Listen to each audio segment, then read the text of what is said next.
Okay, part 13, just a quick one, this first bit. I've done all the treble side reeds, have been all waxed in, and I've given the melodeon a little try out, and it sounds really nice already, and I haven't tuned anything yet, I've just put them in, so that's good. I will be doing a bit of tuning later, but I'm just putting in the bass reeds. Now when I went to put the bass reeds in, there's a bit of a problem. Not much of a problem. So this is a bass reed block, one of the blocks. The other one's still in there. Now this first block, I think she is relating to the 4 holes there. This is for the bass note, and then this block is relating to the chord. So that's the chord, and then this one is for the bass notes. Now in the new reeds, the biggest reed, so each bass note has 2 reeds. So it has a really low one and a kind of middle kind of low one, and they both play together for each bass note. So the biggest reed is just a bit too small for the slot that it sits into, so it's kind of almost falling into the slot, so the slot is not quite narrow enough. Now I could just wax it in, but it would just be a little bit unstable and it wouldn't be very good. So what I'm going to do, I'm going to use a top tip from Lester Bailey, who recommended getting some of these coffee stirrers from from Starbucks, whatever it is, and I'm going to cut that to fit just along one side of the reed block, and then PVA that in with PVA wood glue, so just one side, just to make that slightly narrower, so that the biggest reed will sit in nicely without danger of falling into that slot. So I'm going to do that.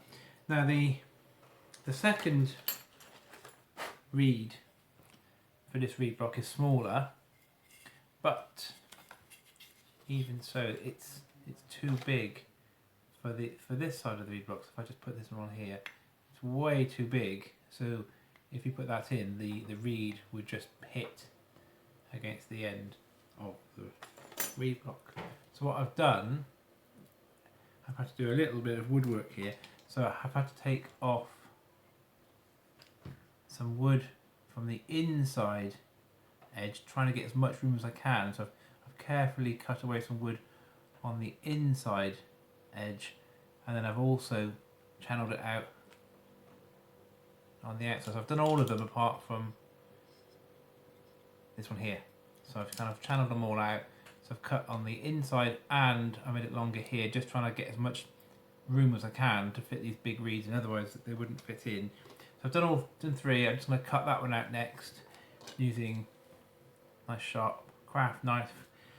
Also the Swiss Army knife comes in quite handy as well. So this is a bit of a fiddly little job, just to get those chambers just right for the new reeds. But I've nearly finished, and then what I'm going to do then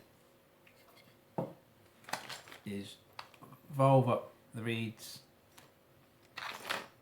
and then wax them into place. Once that one's done,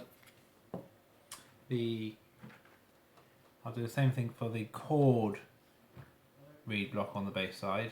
Now luckily the new reeds for the chords are the same size as the ones that are going to come out, so I wouldn't have to do quite as much cutting of the wood to get them to fit into the reed block.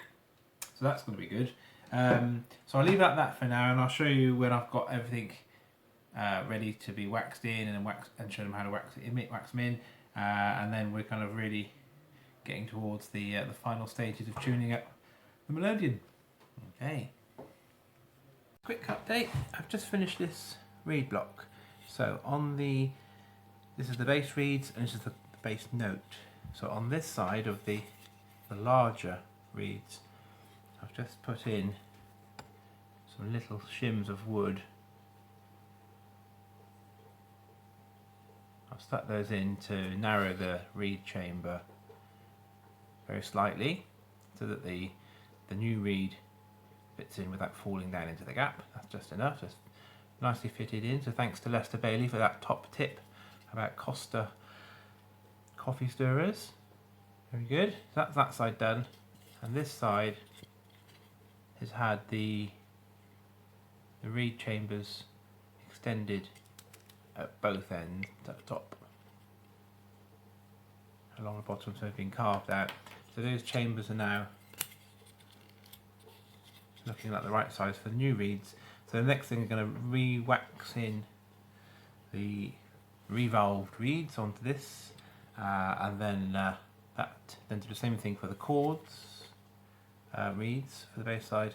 And once they've all waxed in, all of the reeds will be in, and I'll give the melodeon a little play, and then I'm going to start actually doing some proper tuning of it to make sure it's all as good as I can get it. Okay, there we go. Quick little update. Just finished the bass note reed block, so they're all waxed in. I'm really pleased because it actually works for these reeds here.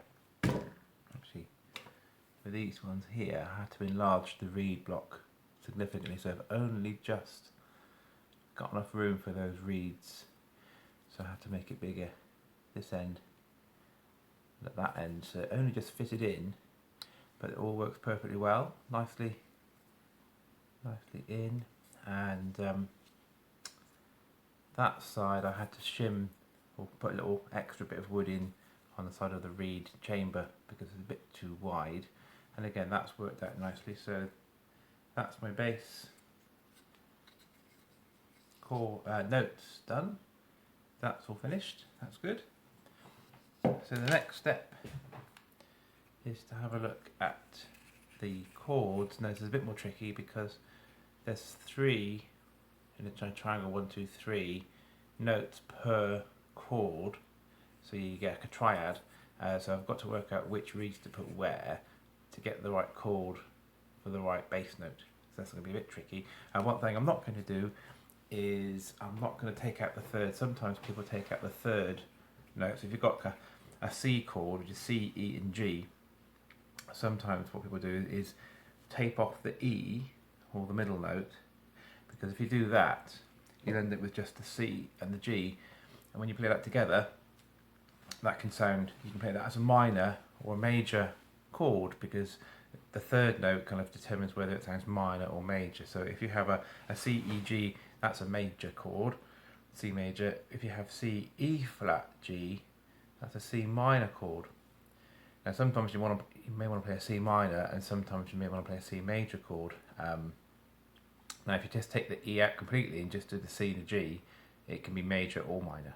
But for now, I'm going to keep all of the thirds in, so I'm going to keep all 3 notes in, just because I want to see how it plays and how it sounds. But later on, I might just tape off the third notes in each chord so that it just plays 2 notes, the first and the fifth, which will just give you a chord that can be major or minor.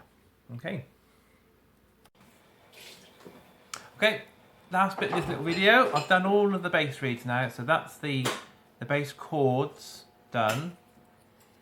So that was tricky because you have to work out the right reed combinations to get the chord, also whether they're on the push or the pull.